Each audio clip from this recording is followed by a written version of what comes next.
مولانا سید محمد محسن زنگی پوری 15 رمضان 1263 ہجری کو زنگی پور کے ایک ممتاز علمی و دینی خانوادے میں پیدا ہوئے۔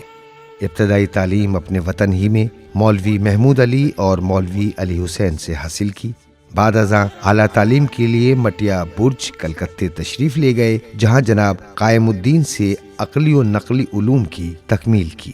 ان کی غیر معمولی ذہانت اور علمی لیاقت سے متاثر ہو کر جناب قائم الدین نے انہیں اپنے خاندان میں شامل کر لیا اور عربی و فارسی میں فتاوی نویسی کی ذمہ داری بھی انہی کے سپرد کر دی۔ رسالہ اصلاح کھجوا سن 1325 ہجری کے مطابق اگرچہ مولانا کا وطن زنگی پور تھا، لیکن قیام زیادہ تر مٹیا برج میں رہا۔ وہ علم، زہد اور تقوی میں اپنی مثال آپ تھے۔ نامور عالم دین آیت اللہ مرزا حسین شہرستانی نے ان کی علمی صلاحیتوں کا اعتراف کرتے ہوئے انہیں باقاعدہ اجازہ عنایت فرمایا۔ مولانا محسن نے 3 بار حج بیت اللہ اور 3 مرتبہ اتباط عالیات کی زیارت کا شرف حاصل کیا۔ طبیعت میں سادگی، انکساری اور گمنامی کا رجحان نمایاں تھا۔ بادشاہ اودھ واجد علی شاہ نے ان کے علم و فضل کا اعتراف کرتے ہوئے انہیں شاہی دربار میں طلب کیا اور اپنی علمی مجلس کا رکن مقرر کیا۔ بادشاہ کی خواہش پر شاہی تصنیفات کی نظر ثانی اور اصلاح کا فریضہ بھی انہی کے سپرد تھا۔ ان خدمات کے اعتراف میں بادشاہ نے انہیں اکلیل العلماء کا خطاب عطا کیا اور 200 روپے ماہانہ وظیفہ مقرر کیا۔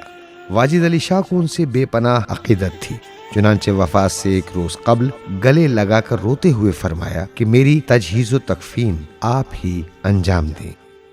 مولانا نے وصیت کے مطابق یہ فریضہ ادا کیا اور بادشاہ کو امام باڑہ سبطین آباد میں دفن کیا۔ مولانا محسن زنگی پوری نے بے شمار علمی و تحقیقی کتابیں لکھیں، جن میں سے بیشتر اب تک خیر مطبوع ہیں۔ ان کے نمایاں علمی و ادبی آثار میں العذب المعین شرح 40 عربی، مشکات المصابیح شرح دعائے صبا، مصباح البیان، تفسیر سورہ رحمان، جواہر التاج، ضیاء الشمس فی مسائل الخمس، فوائد محسنیہ، حاشیہ شرائع، سحر ہلال، آیات بینات، روح الیقین، اظہار التنزیل اور مصباح الہدی شامل ہیں۔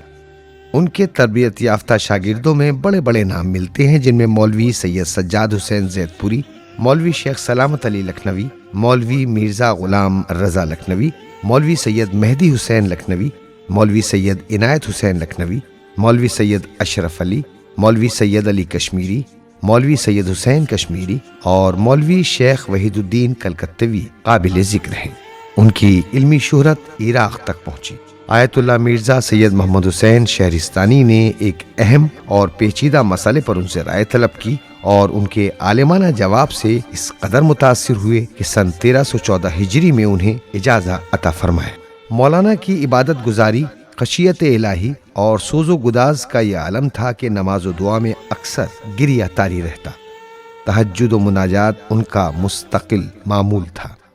مجالس عزائے حسینی میں جب امام حسین علیہ السلام کا ذکر ہوتا تو ان کی آنکھیں اشک بار ہو جاتی اور ان کا رونا سامعین کے دلوں کو بھی پگھلا دیتا۔ ان کا آواز سادہ، پرتاثیر اور دل نشین ہوتا تھا۔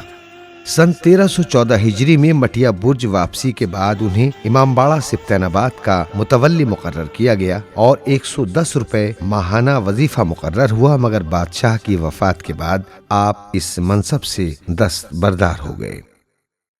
آخر کار یہ علم و عمل کا آفتاب 28 شعبان 1325 ہجری کو زنگی پور میں غروب ہو گیا۔ آپ کی رحلت کے بعد اہل علم اور مومنین نے شدید رنج و غم کا اظہار کیا اور ہزاروں اشکبار آنکھوں کے درمیان آپ کے وطن زنگی پور میں ہی سپرد خاک کر دیا گیا۔